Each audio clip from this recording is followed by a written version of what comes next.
अस्सलाम वालेकुम स्टूडेंट्स, कैसे हैं आप लोग? खैरियत से हैं? मैं हूं मोहम्मद वकास अंसर और आप मेरा यूट्यूब चैनल देख रहे हैं स्ट्रक्चर ऑफ ग्रामर। स्टूडेंट्स, मैं आपके साथ बहुत देर से बहुत सारे वीडियोस लेके आ रहा हूं जिसमें ग्रामर को पर्टिकुलरली हम लोग इन डेप्थ देखते हैं। लेकिन आज की वीडियो इस हवाले से यूनिक है कि हम एंट्री टेस्ट के हवाले से इसको डिस्कस करेंगे और पर्टिकुलरली एमडी कैट के हवाले से। और एमडी कैट है ये national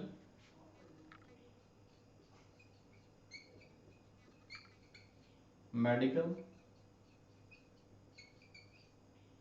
dental college admission test. National medical and dental college admission test. तो ये 210 मार्क्स का एक एमसीक्यू बेस्ड टेस्ट होगा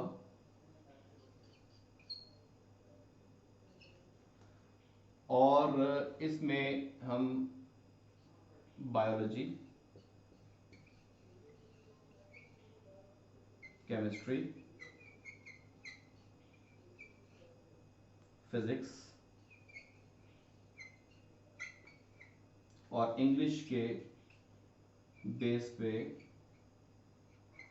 एमसीक्यूज जो है उनको स्टूडेंट सॉल्व करेंगे और इसके साथ साथ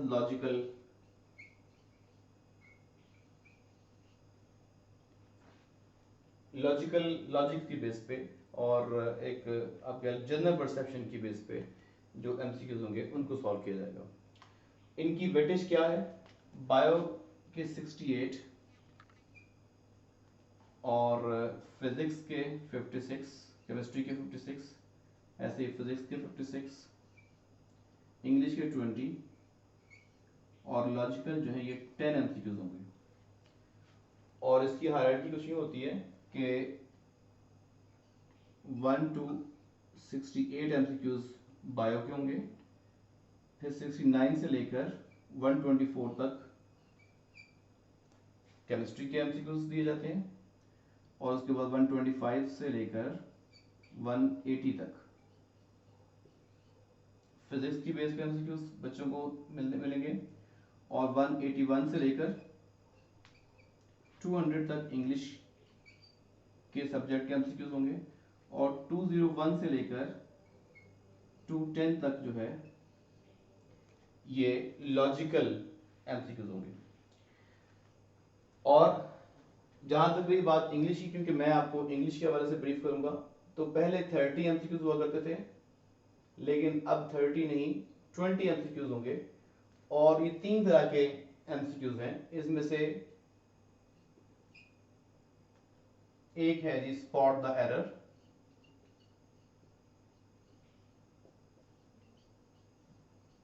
दूसरा चूज द करेक्ट ऑप्शन या correct sentence,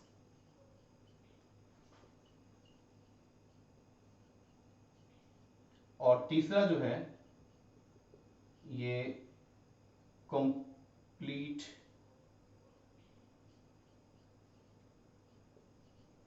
the sentence completion कहते हैं इसको। और जो 20 मार्क्स हैं उनकी डिवीजन 6, 7, 7 की है। 6, 7 एंड 7। तो इस तरह से ये आपके सामने 20 मार्क्स हैं। तो मैं आपको इंग्लिश के हवाले से आज मैं पहले एनएमडी कैट को मैंने एक्सप्लेन कर दिया। एक बहुत ही कोशिश की है मैंने कि कम वक्त में सारी चीज़ आपके सामने आ जाए। तो अब मैं आपको पर्टिकुलरली इंग्लिश के हवाले से एक्सप्लेन करूंगा कि इसकी जो सेंटेंस जो एमसीक्यूज आएंगे वो किस तरह से आप सॉल्व करेंगे। ये आपके सामने एक फुल लेंथ पेपर है, एफएलपीएम इसको शॉर्ट फॉर्म में कहते हैं। और जैसे कि मैंने आपको बताया कि ये इंग्लिश का जो पोर्शन है वो 181 से स्टार्ट होता है तो ये आपके सामने एक इंग्लिश का फुल लेंथ पेपर 20 मार्क्स का है। उसमें हम तमाम एमसीक्यूज जो हैं वो 181 से लेकर 200 तक उसको डिस्कस करेंगे। तो the sergeant ordered the slave to be thrown into the water so that he could have experienced the true danger of life. आप देखें तो मैंने 4 जगह पे इसको अंडरलाइन किया हुआ है और उनको A B C D alpha beta Charlie और डेल्टा ऑप्शंस दी हुई हैं।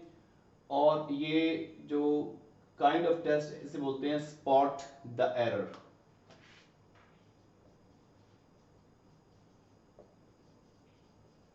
स्टूडेंट को चारों में से एक ऑप्शन जो कि गलत है उसको स्पॉट करना है। ऑब्वियसली स्पॉट करने से मुराद ये है कि ये बबल शीट में फिल करेगा कि कौन सा part A alpha beta Charlie या डेल्टा जो है वो रॉन्ग है। तो हम पढ़ते हैं the sergeant ordered the slave to be thrown into the water so that he could have experience the true danger of life.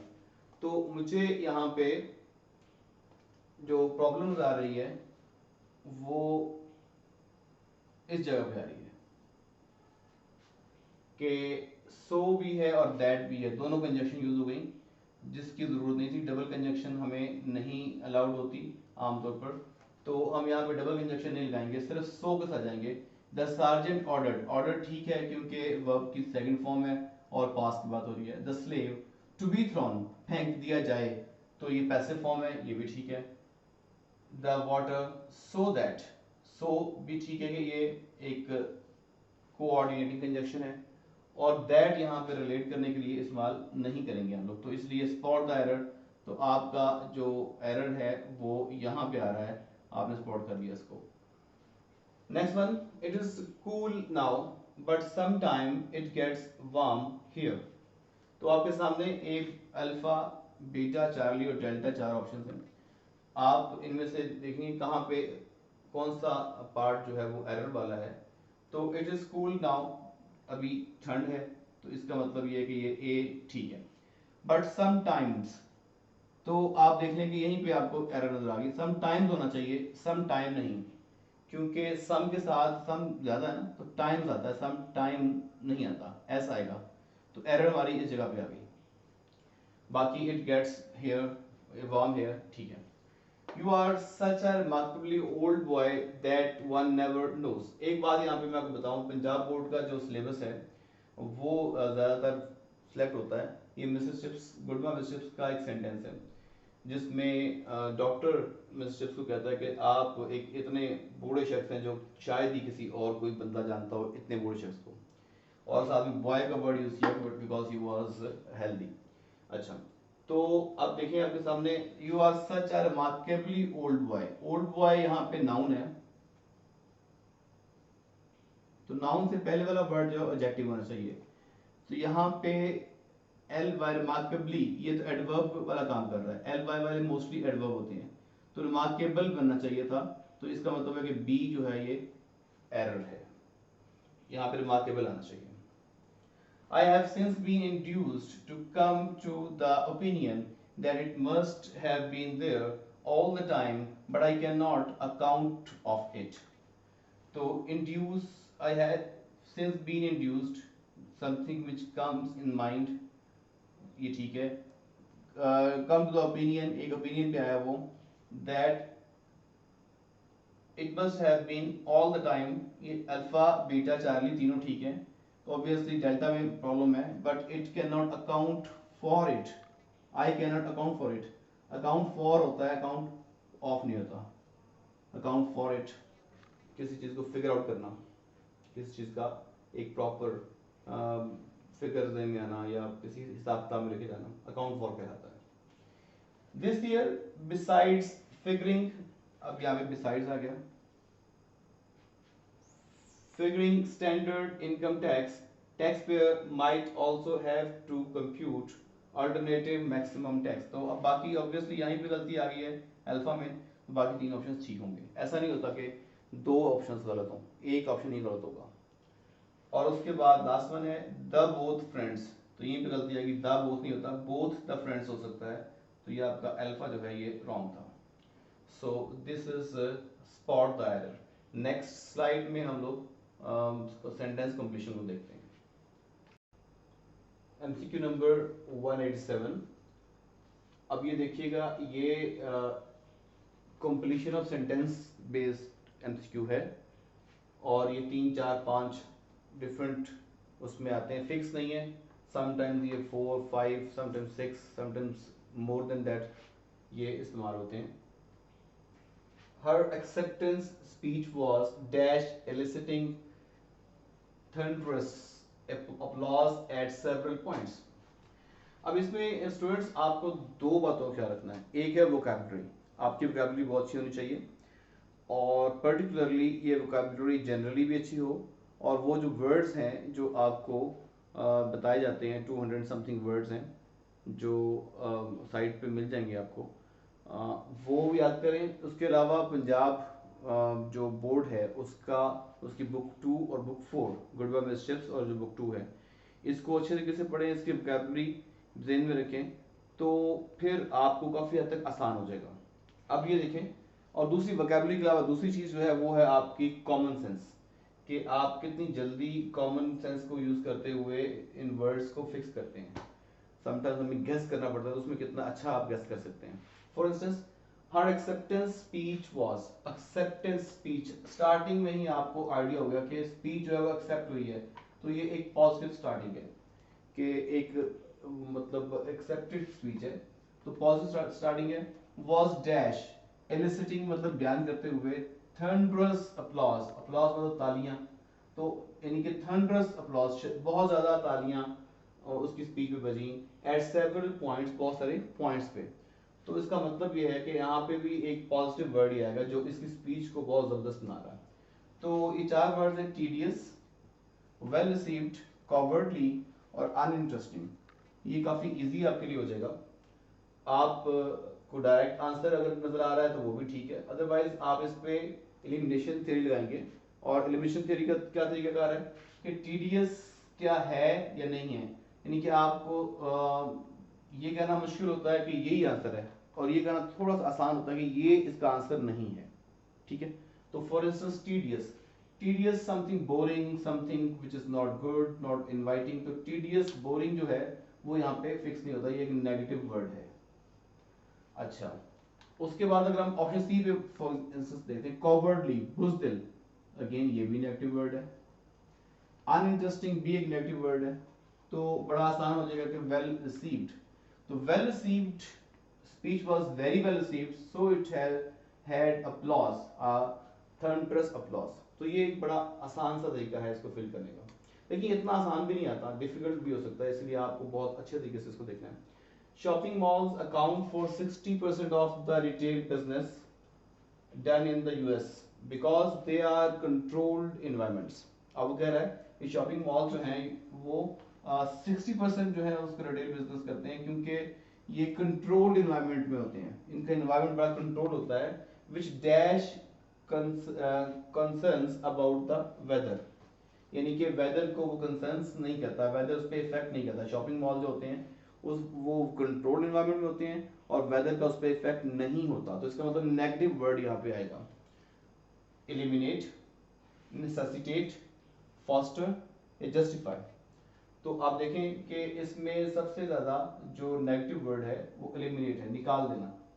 अगर आप इसको ये फिक्स करेंगे कि which eliminate concerns about the weather, यानी कि शॉपिंग मॉल जो हैं वो वेदर के कंसर्न्स को एलिमिनेट कर देते हैं, क्योंकि वो कंट्रोल्ड एनवायरनमेंट होता है, इसलिए यही इसका आंसर है। बाकी पॉजिटिव वर्ड्स हैं। डिस्पाइट परसिस्टेंट क्वेश्चनिंग, डिस्पाइट का बावजूद, ऑल्दो, तो ये एक नेगेटिव स्टार्ट है कि अगरचे ऐसा हुआ। अब यहाँ पे उसका उल्ट आएगा, क्योंकि डिस्पाइट जहां पे भी, ये आपको ट्रिक बता रहा हूँ, जहां पे डिस्पाइट से स्टार्टिंग हो रही है इसका मतलब है कि इससे जो ऑपोजिट होगा वो वर्ड आपका रिक्वायर्ड है, कि बावजूद ये हुआ और उसके बाद फिर उससे उल्ट बात की जाती है। जैसे कि कहते हैं कि बावजूद के मौसम बहुत अच्छा था, लेकिन के बाद हम उसको आगे जाएंगे।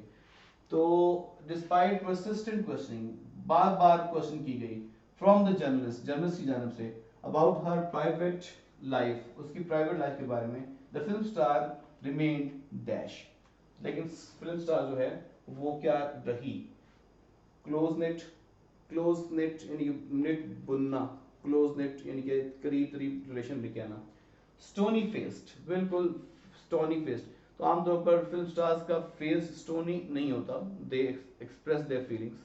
अच्छा, इसलिए ना तो क्लोज नेट आएगा और ना ही स्टोनी फेस इसका आंसर आएगा।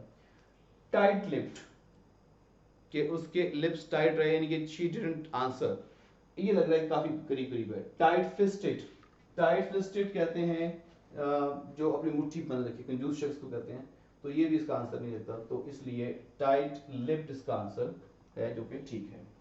अच्छा, इसके बाद है जी, his offhand rather a dash remarks dash a character that was really rather serious and not at all superficial। अच्छा, अब ये डबल डैश आ गई, डबल डैश थोड़ी सी हमें कंफ्यूज करती है। इसका बड़ा आसान तरीका ये होता है, पहले तो आप वोकैबुलरी को समझने की कोशिश करें और उसके साथ साथ इन दोनों को इकट्ठे इकट्ठे फिक्स करते चले जाएं। मसलन ये है कि his of hand rather, of hand casual which is not serious, rather dash, अब उससे भी ज्यादा अगली डिग्री आएगी, तो देखते हैं कि फ्लिपेंट, फ्लिपेंट भी कैजुअल को बोलते हैं, ऐसा कैजुअल जो कि बहुत कोई सुपरफिशियल हो, यानी ऐसी चीज जो कि फ्राइवलस हो, बेहुदा, नॉट गुड, तो ये उससे भी अगली, रादर के बाद नेक्स्ट डिग्री होती है। तो कैजुअल बल्कि फ्लिपेंट रिमार्क्स जो है, उसने क्या किया, मास्क अ करेक्टर, मास्क मतलब छुपाना, कंसील करना, ऐसे करेक्टर को छुपा लिया, that was really rather serious and not at all superficial। वो वैसे रियल में सीरियस था और बिल्कुल सुपरफिशियल नहीं था, लेकिन उसके रिमार्क्स ऐसे थे कि उसकी वजह से वो पहचाना, वो ऐसे लगा जैसे कि वो सुपरफिशियल है, तो ये काफी करीब है। परनिशियस और बिट्रेड को देख लेते हैं। परनिशियस मतलब हार्मफुल, बिट्रेड का मतलब होता है धोखा देने वाला। और उसके बाद हम देख लेते हैं बेलिकोस और बिलाइड। बेलिकोस मतलब विलिंग टू फाइट, और बिलाइड मतलब झूठ बोलना। कंट्रोवर्शियल और रिवील को देखते हैं। कंट्रोवर्शियल जो कि मतलब नॉट जिस जो इधर भी और उधर भी इस तरह की बात करें, और रिवील का मतलब होता है किसी चीज को अयां कर देना। तो अब हम देखते हैं कि क्या ये इसमें से ये ऑप्शन ठीक है, ए बी सी या डी। ए तो काफी करीब लग रही है। परनिशियस और बिट्रेड, नुकसानदेह और धोखा देने वाला। तो his of hand rather pernicious remarks betrayed a character, तो करेक्टर को धोखा दिया गया था, नहीं ये ज्यादा इसको सूट नहीं करेगा। बेलिकोस मतलब मैंने आपको बताया कि विलिंग टू फाइट, लेकिन इसका बिलाइड जो है वो नहीं आएगा। कंट्रोवर्शियल और रिवील भी ये इस यहाँ फिक्स करेंगे तो इतना अच्छा फिक्स नहीं होगा, तो option A is the right option. तो इस तरह से कंप्लीशन ऑफ सेंटेंस होते हैं। अब आप जल्दी जल्दी इनको रखें, पढ़ें, सेंटेंस पढ़ें, सेंटेंस पढ़ेंगे वो आपको एक सेंस देगा, जब सेंस देगा तो उसको आप फॉलो कर लें। चारों को देख लें, उसमें सबसे अच्छी जो सेंस बनाता है लॉजिकली, यहाँ पे लॉजिक और कॉमन सेंस का इस्तेमाल जरूर होगा। जी, ये अभी 191 नंबर एमसीक्यू, और ये होंगे चूज द करेक्ट आंसर या choose the correct sentence.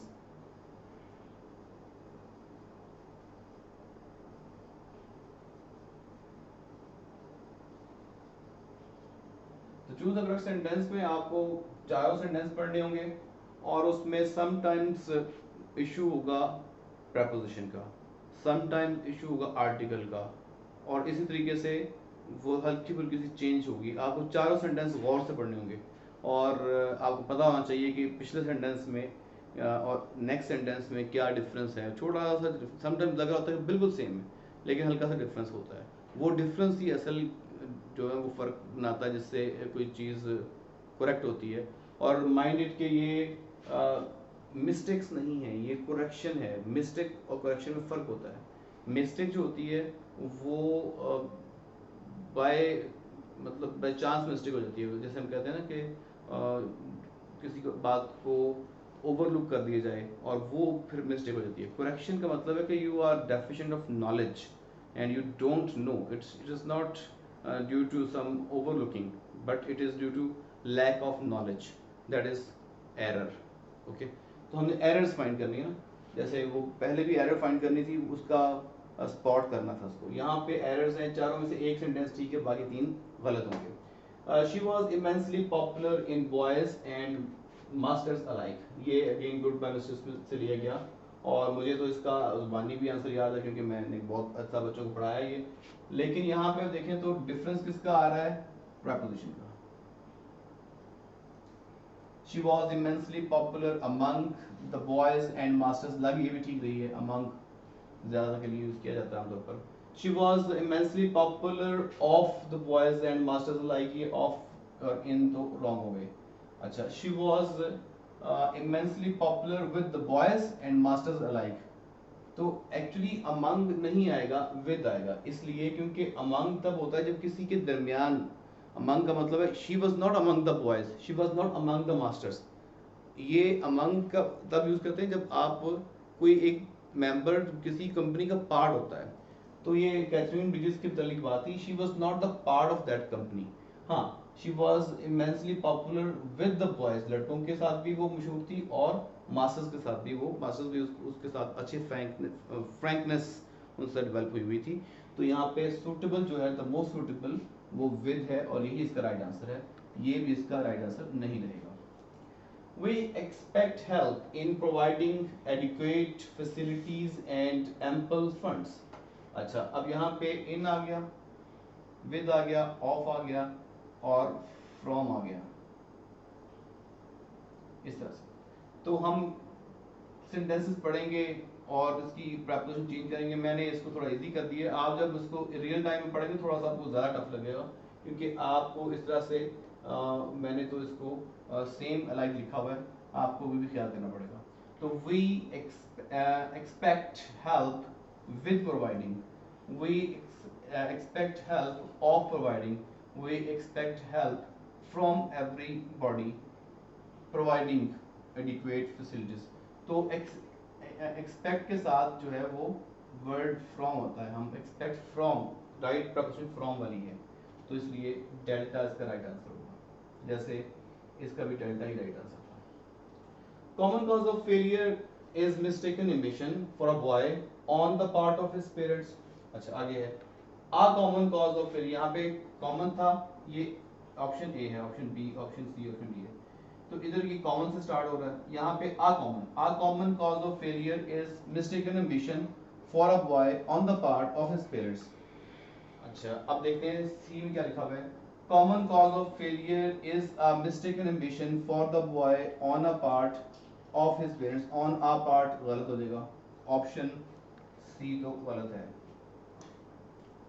A common cause of failure is a mistaken ambition for the boy on the part, तो for the boy भी ये भी गलत हो जाएगा। अब B देखें, a common cause of failure is mistaken ambition for a boy on the part of his parents, ये सबसे ज़्यादा सूट कर रही है, इसलिए ये यहाँ पे a common आना था जो कि नहीं आया हुआ, इसलिए ये गलती है। तो हमारे पास राइट ऑप्शन ये है, बीटा। अच्छा, उसके बाद 194, he was making such disturbance out there, वो बाहर एक डिस्टर्बेंस क्रिएट कर रहा था। he was making such a disturbance out there, वो बाहर ऐसी मिस्टेक क्रिएट कर रहा था। he was making such the disturbance out there और he was making such an disturbance, तो अब देखें and disturbance तो नहीं होता, सच भी आ गया, दा भी आ गया, ये भी गलत है। अच्छा, उसके बाद सच आ डिस्टर्बेंस, ये ठीक है क्योंकि डिस्टर्बेंस के साथ आ आर्टिकल आएगा, सच डिस्टर्बेंस गलत है, तो ऑप्शन बी जो है राइट ऑप्शन है। आपको चारों ऑप्शन पढ़नी है, उसके बाद उनका कंपैरिजन करना है, ग्रामेटिकली देखना है, आर्टिकल फिक्स हो रहा है, समटाइम्स प्रीपोजिशन का इशू होता है, समटाइम्स कॉमन सेंस का इशू होता है, समहाउ आप इसको एरर को स्पॉट करेंगे, 3 में एरर आपको नजर आएगी तो चौथी में आपको खुद ब खुद नजर आ जाएगा, या फिर आप जहाँ पे डेड श्योर होते हैं कि एरर नहीं है तो फिर आप उसको भी, लेकिन चारों ऑप्शन पढ़ने के बाद जो राइट ऑप्शन है उसको आप ऐसे क्लिक करेंगे। इसके लिए आपको बहुत सारे रूल्स भी सीखने पड़ेंगे, तो वो प्रैक्टिस आपके लिए बड़ी इंपॉर्टेंट है। Next 195, it was bacteriologist named Mackenkoff, pupil of Pasteur's, who revealed the true nature of the problem. Option B, it was a bacteriologist, यहाँ पे a मिसिंग था, इधर a आ गया, बाकी वही है।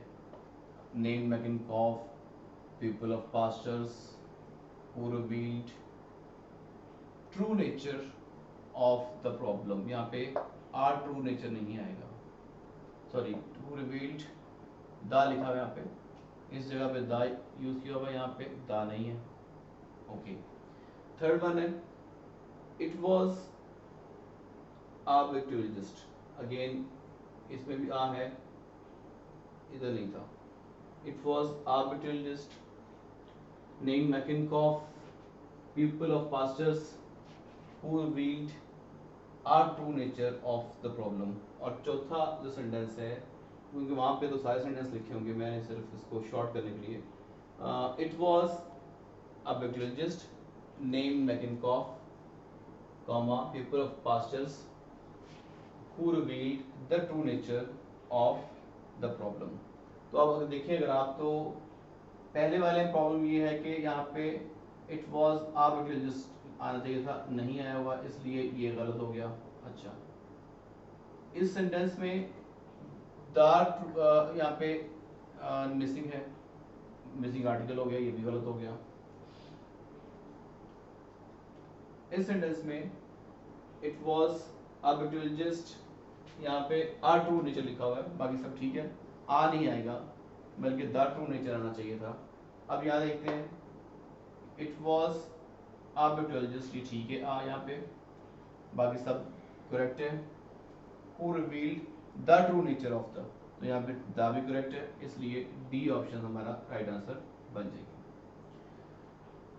बड़े माइन्यूट चीज़ों को देखना पड़ेगा, और ये आर्टिकल है जो हमने देखा है, इसमें आर्टिकल का ही हेर फेर है। ये डेफिनेट आर्टिकल द है, ये इनडेफिनेट आर्टिकल आ है। आप बैक्टीरियोलॉजिस्ट ये हम इंट्रोड्यूस करते हैं द ट्रू नेचर, यानी कि उसको स्पेसिफिक करने के लिए। Number 196, he attributes his grand success of the examination of hard work and to his teacher. Beta, he attributes his grand success on the examination for hard work and to his teacher. Charlie, he attributes his grand success to the examination in hard work and to his teachers. Delta, he attributes his grand success in the examination to hard work and to his teachers, ये and है। तो आप देखें, आपको feel होगा कि delta option जो है ठीक है, क्योंकि इसमें ये जो प्रपोजिशन है सक्सेस इन एग्जामिनेशन आएगा, सक्सेस ऑफ एग्जामिनेशन नहीं आएगा। तो in examination to hard work, to hard work जो है ज़्यादा सूटेबल है, इसलिए डेल्टा ऑप्शन जो है हमारा राइट ऑप्शन, बाकी तीनों गलत हो जाएंगे। अच्छा, 197 देखते हैं। He was not ill, of course, only a little tired at times. He was not ill, of course। अच्छा, इसमें मसला और गलत ऑफ कोर्स का है, ये स्पेलिंग गलत है ऑफ के, इसलिए पहली अल्फा ऑप्शन गलत हो जाएगी। He was not ill, of course, ये सही स्पेलिंग है।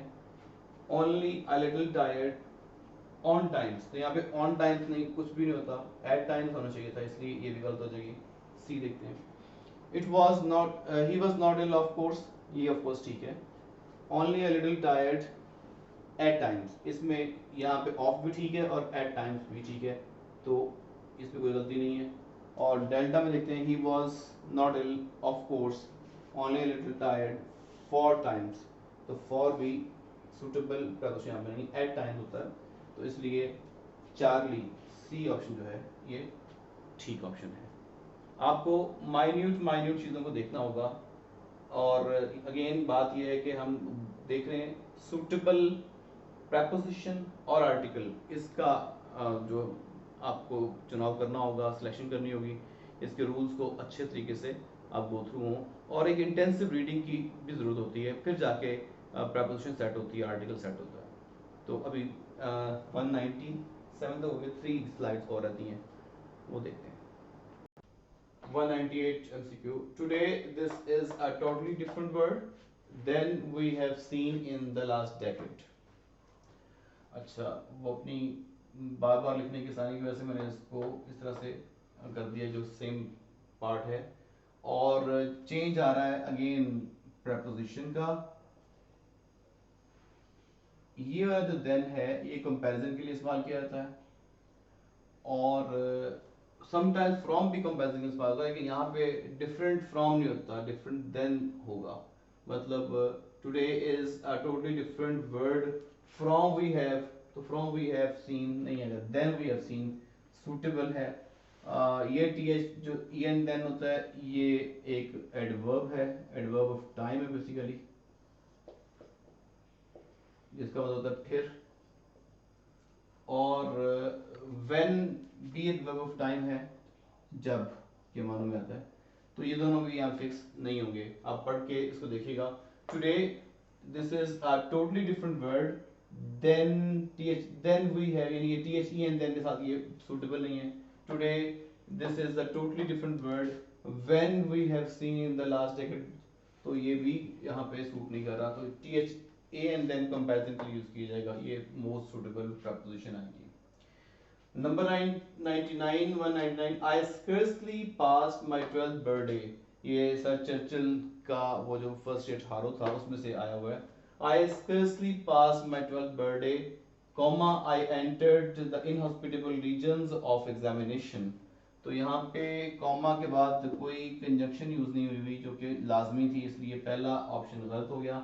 I had scarcely passed my 12th birthday, और उसके बाद अगेन बाकी सारा सेम है, अगेन इसमें भी गलती है, एक तो इस जगह पे कंजंक्शन आनी है, और थर्ड वाला जो सी है, I scarcely had passed my 12th birthday, और देन, और ये देन भी यहाँ पे सूटेबल नहीं है, जबकि इसको पढ़ें अगर I had scarcely pass my 12th birthday when यहाँ पे सबसे सूट कर रहा है, इसलिए ऑप्शन डी जो है राइट ऑप्शन है, और इसमें ऑप्शन ए राइट ऑप्शन थी।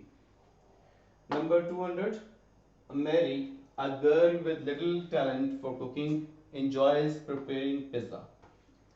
अच्छा, apparently ठीक लग रहा है, बी पढ़ते हैं। Mary is a girl who has little talent for cooking, who enjoys preparing pizza, ये who की repetition हो रही है, गलत हो जाएगा। Mary is a girl with little talent for cooking and who enjoys preparing, यहाँ पे and और who रेपिटेशन है कंजंक्शन की, इसलिए ये रिलेटिव प्रोनाउन है, वो एंड के साथ नहीं आएगा। Mary who has a little talent for cooking enjoys to prepare pizza, ये भी ठीक है और ये भी ठीक है। अब इन दोनों में से कौन सा राइट ऑप्शन है? ये दोनों दो गलत हो गए, बी और सी।